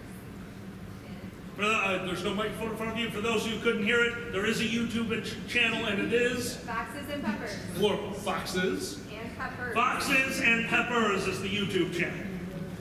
Guys, No, I was gonna have you talk about what channel will be on next week. Yes. That is very kind. Yes. In a little more than 1 week's time, a week from this Saturday, Fox and Pepper will be on The Dragon Show. We came up with a concept a while ago because I've been a part of a few of these with other people, and I always thought it was very fun behind the scenes. So we figured, why do it behind the scenes? A week from this Saturday, Fox and Pepper will be unveiling their Kickstarter for #2, and you are all invited to join us live on The Dragon Show as we live stream the Kickstarter party with rewards, levels. Basically, I'm going to try to kill Fox and Pepper with booze. We have stuff planned that they have no idea about. They're in rehearsal right now. They have no idea. Like special guests coming out for this, and they have not a clue. It's going to be amazing. So please join us, and guys, let's That's on that's on the Dragon Show YouTube, just so they know. Yeah. Oh, thank you. Yeah, It will be on the Dragon Show YouTube. And for those of you who don't know, one of the reasons we're doing this is #2. I am a huge Fox and Pepper fan. This is going to create a CD for the fandom. I will always be there, and that is why we are doing this. I hope you guys join us, and I really hope that we make the CD one of the best in the fandom. We have a question? It's like our colors a Patreon free party. When do you have to be a Patreon? It's an hour before. All Patreons of Fox, Pepper, or The Dragon Show will have an hour before we start just a stream, Q&A, questions, just kind of like a chat hour just for the Patreon. But just a warning, we'll probably be sober, so I apologize immediately. Yeah. When to become a Patreon to do that? As long as it's before Saturday, and it's any of the three. So Fox, Pepper, or The Dragon Show, any of them can join that in. We'll be putting out the link for them in one of their, all of the channels for that. Thank you. I totally appreciate it. I have one more question. Go ahead, Sam. No, I just said thank you. Oh, absolutely. One more question in the back. What we got? You guys started earlier, and then it turned into horror stories. You guys are going to give us advice. That is how we are, yes, that is how we are finishing off this panel. Yes, absolutely. I do apologize.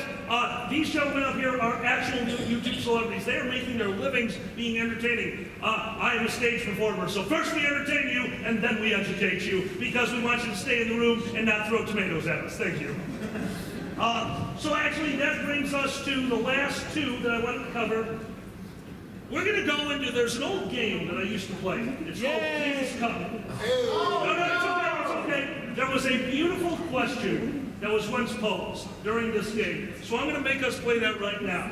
Your answer may not have any of the panelists on it. Name somebody who has inspired you and who you think that the people out there in the audience should view. Give us somebody who inspired you and the people out there should take a moment, sit down, and watch their stuff. Who is the? It can be anyone, but it cannot be a panelist. I might steal your. Oh, does anyone want? I think you're first, Andrew. Okay. I might be stealing your answer, but one of our favorite comedians is Kyle Kinane. You can look him up anywhere on Netflix. He's got one on. He's got a few on there. And we just freaking love him. And every time we see him, we're like, man, we got to up our game. He's just too good. If you have the intention of doing true stand-up comedy, going on stage, being alone out there with a microphone, Kyle Kinane is your masterclass. That gentleman could say anything that he wants and make it funny. How can he do that? Energy in the audience, how he says things, alliteration, jokes in the middle of stories. You watch him once and you realize that's what stand-up comedy should be. I totally agree with you. He is one of my fucking heroes. Who else has a gentleman outside of this table that has inspired you who they should watch? Marcus? So I think one of my biggest inspirations really into getting into YouTube is literally Game Grumps. Nice. Just because Danny and Aaron have the best sense of humor that I've ever had, like I've ever seen. And honestly, like watching them, especially when I was overseas, really pushed me into doing things like Vine and into YouTube, which was really how I started that. Cool. Very nice, guys. So we got Game Grumps, Kyle Kinane. You know, I don't consider him popular except for the fact he has like 6 million subscribers, but Odd One is out. Odd One is, I don't know that one. He does a lot of story time videos, but he animates them. So instead of showing his face, he does simple animations. I mean, we're not talking anything fantastic, but he'll tell a story with the most basic flash animation or just drawn animation that it's comedy. It's comedy gold that tells a story of his life, and it leaves you better off to show the way he speaks, the way he talks, the way he scripts his videos. It's only a level I can aspire to reach myself because it's so professional. I mean, this is somebody that's been invited to VidCon on several occasions. That's wonderful. Cool. That's awesome. Two left. We've got Boozy and Majira. Who do you guys? Who do you recommend that people watch? Majira? My answer to this is always Casey Neistat. He's a vlogger who's also a filmmaker. He turns every single day into a 10-minute film. Not just a vlog. Like he documents his entire life, and he turns just a normal day into like something that's so entertaining, and it's so riveting, and so he has so much charisma, and just like if I'm ever like not feeling inspired to do something or like make a video, if I watch one of his videos, I'm so inspired and ready to make something. He's so creative and amazing. What was his name one more time? Casey Neistat. That's awesome. I had not heard of him. Boozy. Oh, me? Are you registering for AfroCon? Yeah. Does anyone in here actually know who Jimmy Durante is? Yes. I do. Jimmy Durante. He was a vaudeville performer, a radio performer, a television performer. He was probably one of the most popular comedians and room workers of the 20th century. He knew how to work a stage. He knew how to work a radio. He knew how to work a television. He knew how to work a movie screen. He sang. He told jokes. He danced. He performed in the Catskills, on the vaudeville circuit, in East Manhattan, and all over the country. And if you ever get a chance to watch one of his performances, he is probably one of the single best people you're ever going to see on how to work a room and how to work a crowd and how to build a following. Because, guys, he was butt ugly. He was not an attractive man. He had a nose that stuck out to here, and he had one of the largest followings of this country. And that's just a wonderful act to watch on how to build that and how to work a room, how to work an audience, how to do comic timing, and all of those things. So, Cool. Nice. Awesome. Thank you, Mrs. Calabash. wherever you are. Very nice. All right. So now we go into a little bit of the how-to. Guys, what's the one piece of advice that you wish you would have received before any of this happened? You wish you knew this one thing before you published your first video, before you sat down in front of the camera, before you wrote your first blog. What is that one thing you wish you knew way earlier? Out of beer. I wish I knew that I needed more beer up here. If nobody else is going to Go take for it, it. my friend. So it's a little bit of a two-part. So obviously, first one, try to avoid politics unless you've done your research and can remain objective throughout the whole thing. Just avoid that like the plague. And second of all, for all of us, no matter what our content may be, the fanciest of equipment doesn't make what you do better. You make what you do better. So don't be scared to try new things and learn and grow without wasting thousands of dollars on something that someone else has. Very nice. I like that one. I like that a lot. Don't take the fucking bait. Don't take the what? Don't take the bait. There's got to be some asshole out there that'll try to get you to say something about politics. That'll try to get you to argue a position. They're just trying to back you into a corner. They're trying to make you look stupid. They're trying to do a gotcha. You're not going to change anybody's mind. What's most likely to end up happening, you're going to end up looking petty to someone out there who actually does like your work. And they're going to say it's a victory, even if it's very clear they're a moron, and there's no fucking point in doing it. Just know the battles you should and should not fight, because occasionally someone's going to come in and say, you hate this, you hate that, and you're not going to convince them otherwise. Guys, I did that piece about the legality, the questionable legality of certain types of art. And on one side, there were people screaming I supported it. On the other side, there were people screaming that I was trying to shut down the First Amendment. And my reaction was, that's how I know I did it right, because both sides are saying that I'm wrong. And in a topic that I write, like I write about law. When I'm writing about law, if I'm doing that, I'm giving an objective viewpoint on a subject. It has to be objective. But arguing with one side or the other, it wouldn't have gained anything, and it would have detracted from what I was doing in the first place, and it would have led off into this whole thing. And I mean, guys, I think at Anthrocon we can say there are people who may or may not have doubled down on some topics they should have left the fuck alone, can't we? Yeah. God damn it, piece. Anyway. Guys, that piece of advice. What do you got, buddy? What do you got, Marks? I think the biggest thing with, especially something like YouTube, right? Or even something in general. YouTube is a place for YouTubers. So literally, if you struggle with something, you don't understand how something works, you just want to know something, or you want to get new ideas, YouTube is there not only for you to create content, but for you to look at content. So if you don't know, something specific about a camera, if you don't understand how it works, a specific thing with live streaming, there are videos on everything, on every point. So literally, if you ever get discouraged, or if you ever don't understand something, the easiest way to do it is to break it down to step one. Okay, I need this software. So then type it up, and then you move on. You move towards the next step. As the Did they pay you to say that? That sounded really, really advertising for you. Hey, don't get salty just because you got demonetized. Ouch!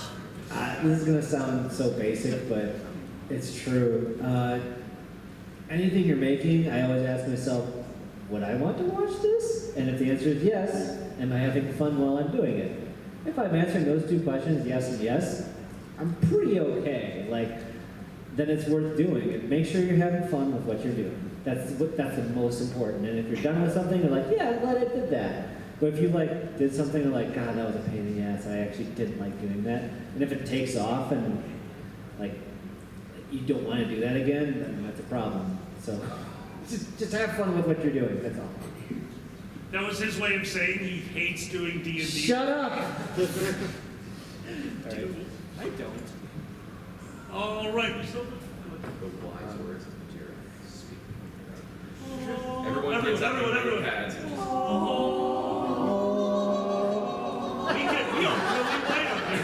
We are really fucking white up here. We cannot keep a tune. Go ahead. If you're a creator of anything, you need to find your own style. It's very easy to if I made this mistake, if you watch my videos from 2015, you can tell that you can tell who I was watching in mimicking. And it's okay to do that in the beginning, because if you don't really know what you're doing with editing and watching other people and kind of modeling your editing style after that, I'm not gonna say that's arguably bad, but it's not going to help you stand out. So if you want to stand out, you need to just try new things, try things that like you haven't seen, or like things that you have seen that you haven't seen a lot of, and you just find what works for you and what is unique to just you. Okay. Cool. This question kind of piggybacks on the last one. You don't all have to answer it because some of that was the answer. What's your piece of advice to everyone out there who's about to start their YouTube channel, their podcasting, their blogs? What's your one piece of advice? Internally, I'm screaming, don't do it, run away, get a real job. That's obviously not what they came here for. I think I kind of said it before, but honestly, don't be afraid. Try new things. You can't mess up. Whether you succeed or fail, all that matters is that you try. It doesn't matter if you have a $50 laptop with a shitty mic or you have a $5,000 PC with a Blue Yeti and God knows what for a studio behind it. Do what makes you happy, and eventually you're going to find people out there that enjoy what you do that makes you happy. And you're going to want to keep doing it, and that's, at the end of the day, why I love doing what I do, is it makes me happy, and at the same time, it makes others happy. Know your audience and be consistent. The website that I write it for lawyers who have had way too much and are sick of your shit. Brand new lawyers who need advice, and laymen who are fucking idiots and who are fucking idiots. And that's the tone I use on it, and that's what works for it. And consistency is important. If you say, I'm going to have 3 things up every week, and they're all going up at this time, and that is your schedule, build a fucking backlog. Have something ready to go in case something happens to get it up there, because the second that you have to take a break, or the second something happens to you, or the second that your computer fails, or there's an emergency in the family, and all of a sudden you don't have something up there for a week, 2 weeks, 3 weeks while you're taking care of it, people stop checking. And it's hard to get people who have stopped checking to come back after that. So you have to be sure you can be consistent and go for your audience. Don't try to get somebody's audience.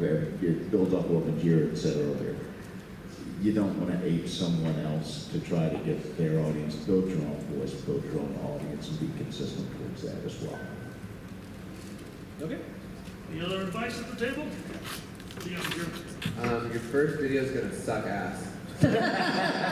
it's a fact. You can't avoid it. Your first video will be terrible, and that's okay because all of our first videos were terrible. They don't exist anymore for a reason, but you can only improve from there. So don't be afraid to make your first video, even if you know this is going to be bad, or even if you think it's going to be good. It's not going to be, but just make it anyway because you will learn and get better and improve from that. And maybe rip off a popular video or two along the way. But hey, as long as you don't get called out, it's fine. Comedy Bunny? Guys, I'm going to be very honest with you. I am not very successful at this. I don't make a living doing it, but I do love doing it. And one of the biggest pieces of advice that you always have to remember is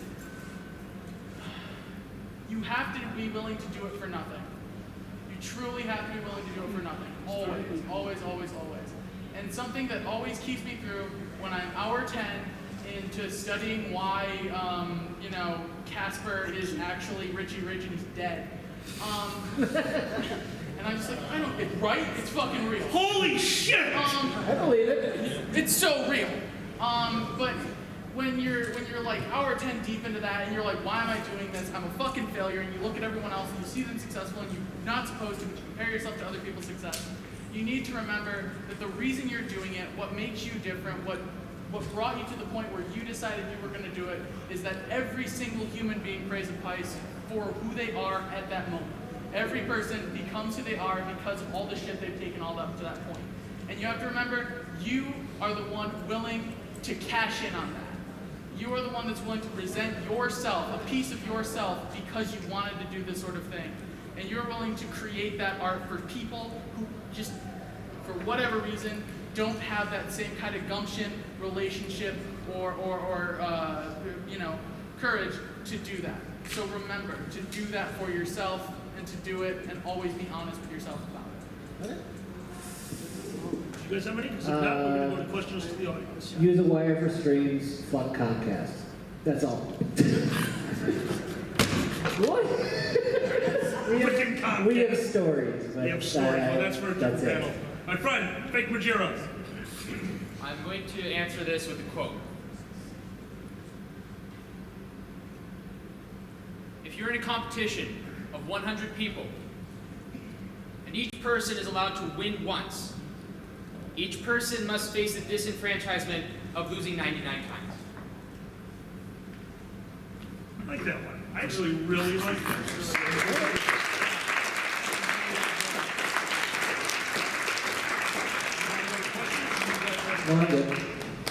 All right, guys, we only have a little bit to the show left. I wanted to do this earlier, but we kind of got on a roll. I've actually been really enjoying myself. Guys, we're going to go out to you. We're going to quick fire these so you can ask an individual or the whole panel. Guys, what are your questions? We're going to go a little bit for your questions. My friend over here at the table, go ahead. Personally, I have social remarks, but both my parents were sort of as well, and it was hard telling them that was great. But how did you explain to fellow friends, fellow workers, or when they eventually found out, how did you come through with telling them that you were into the furry thing? So I think the biggest thing, especially with the military, is that ultimately, if you get the job done and you're not a liar, nobody cares. If I come up to somebody and say, hey, you know, my free time, I go to furry conventions. They're like, okay, did you finish your work? Ultimately, in the real spin of things, unless somebody's just interested in it, they're not going to ask you anything more. So if you want to be open and honest about it, and if they give you criticism, ultimately, who cares? You are who you are.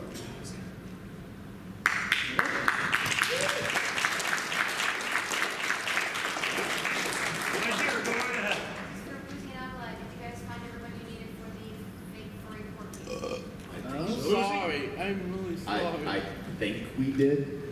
I'm not certain. I know I have both of my witnesses, but I have no clue what opposing counsel has done. So check with Buddy Goodboy Esquire, because I know we were looking for one last witness, but that was 2 days ago, and I haven't had a chance to ask him yet today. Yeah, just asking because the email news never got anything back. If you don't know what we're talking about, I'm sorry. we are talking about furry jury in the convention center, rooms 413 through 415 at 12:30 in the afternoon on Saturday. Boozy will be running explain it very quickly, Boozy, very quickly. We've written a criminal mock trial case that Alkali is going to be presiding over as judge. Myself and another actual attorney are going to be presenting it as an actual criminal trial with characters taken from the furry family. Guys, if you want to join us for that, that is Saturday at 12:30 in the David Lawrence Convention Center, rooms something and something, 413 through 415. I want to go to this side of the room back there, my dear. Yes? Yeah, no, you're turning around. Yes, Okay. all right. Hi. Hi. How did you guys start editing your videos? I'm going to take a quick stab at this one. We didn't. Our first video was throw that shit up there. Oh, that looked like crap. At least that's me and David. How did you guys? Windows Movie Maker, obviously. No. But how did you guys edit your first videos? Windows Movie Maker. Yeah. Windows Movie Maker. Cyberlink Power Director. Cyberlink Power Director. I don't. It was some knockoff of Adobe. I don't remember. He used scissors and tape. There's a reason I mainly do streams. There's no editing involved. I don't even edit my fucking blog posts. You think I'm gonna edit a video? We're going to do a really quick one because I don't think a lot of people know this, and I've seen a lot of your videos, so I have a feeling I know this answer. An average 1 week time from a Saturday to a Saturday, how long are you spending editing a video if that video is going to be posted in the same week or early next week? So you're reaching at crunch time, how long are you sitting there and editing? Are we counting filming as well, or just after it's filmed? After it's filmed. We're going to go with from the moment you have the raw data to uploading it, editing it, producing it, publishing it. So my latest video took me 13 hours, probably. 13 hours. But one time I edited a video in 30 minutes. Oh yeah, no, there's times like you. You know, it really depends on what it is. Absolutely, no, I totally agree with you there. But 13 hours over here, that's normal one. For a 10-minute video, I can spend anywhere from 10 to 15 hours, sometimes 20, depending upon how fancy I want to make it. It's how much time you want to put into it, but you can go an entire week. Absolutely. Normally my average is around 7 to 10. The most recent one I did was 22 hours Of editing. and that was within 2 days, so I did not sleep much. Now, I'm going to help Xander out really quick. We do a podcast specifically because, we do improv. Our podcast is not edited, and there's a reason for that. Xander, if you put the two of us together, how long do we edit a single episode of D&D? Way too long. Our average is 4 days. 4 days, working about 8 hours to edit. Him drawing the art, me editing the video. So I wanted that question. I'm super glad you asked that. Guys, you don't need to. You're like Boozy said, streaming, stuff like that, you can get around editing. But once you get to that level, bear in mind, you are entering into the realm of having a second job. But I will be the first to tell you, that end product, at least to me, every time I have watched one of our finished productions, that polished look makes everything worth it. I have never looked back on the time that I have spent editing and thought that my time was wasted. That is your work, and you want to present it with that polish, so be ready for it, but learn to love it. It's a bitch while it's happening, but totally worth it. I think we have to, hey, you have to just draw.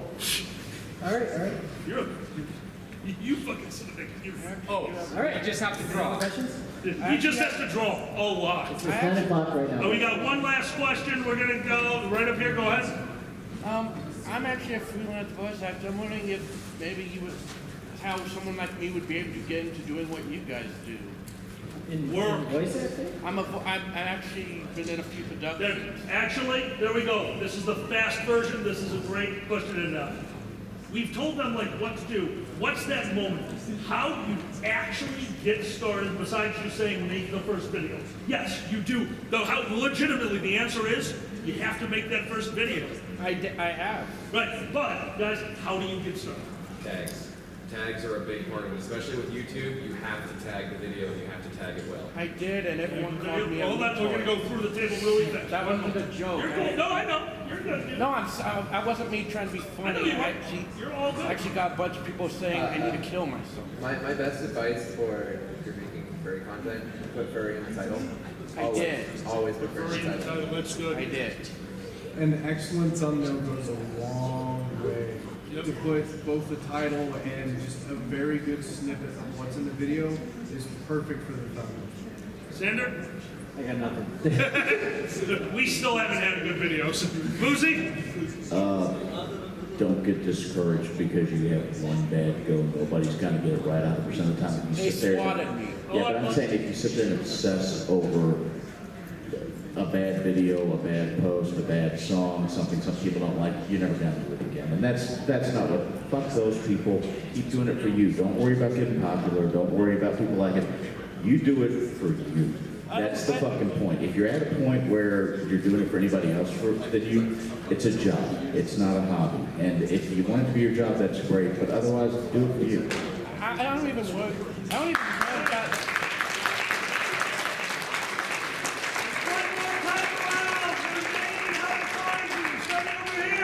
Kiwi Foxx, Majira,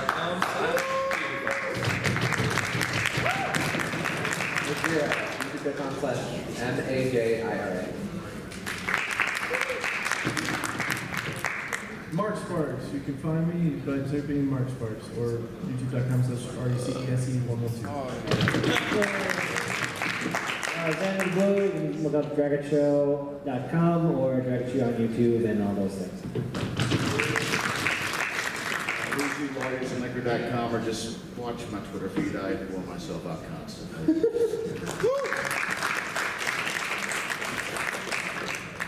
All right. Chris the Comedy Bunny, but you're going to find me through YouTube at Matchentize Network or Matchentize Net. I'm imaginatively unimaginative. You can either find me on YouTube by that name or on Instagram screaming at some person who started doing art and goading them on. Guys, this has been the CLUSTERcast. I don't know if we have a camera on the audience, but honestly, I am so glad you guys joined us. This has been an absolute pleasure, gentlemen. I have had so much fun tonight, and I really hope that a year from now, we can do this panel again, possibly shirtless. Ladies and gentlemen, let's give it up for our furry producer!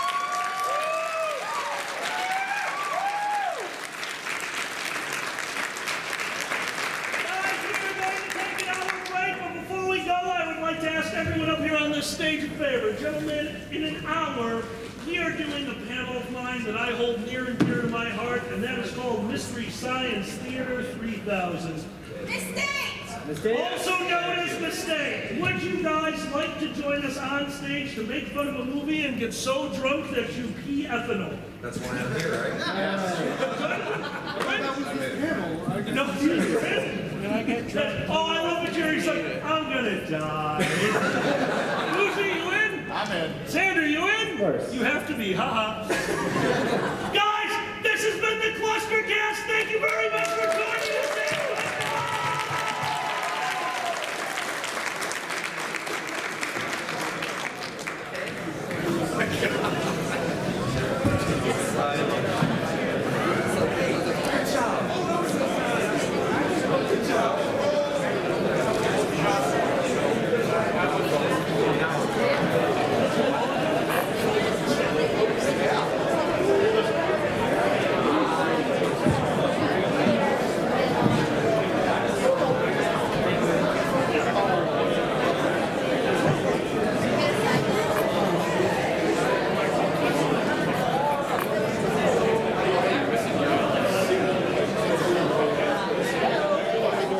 It's me.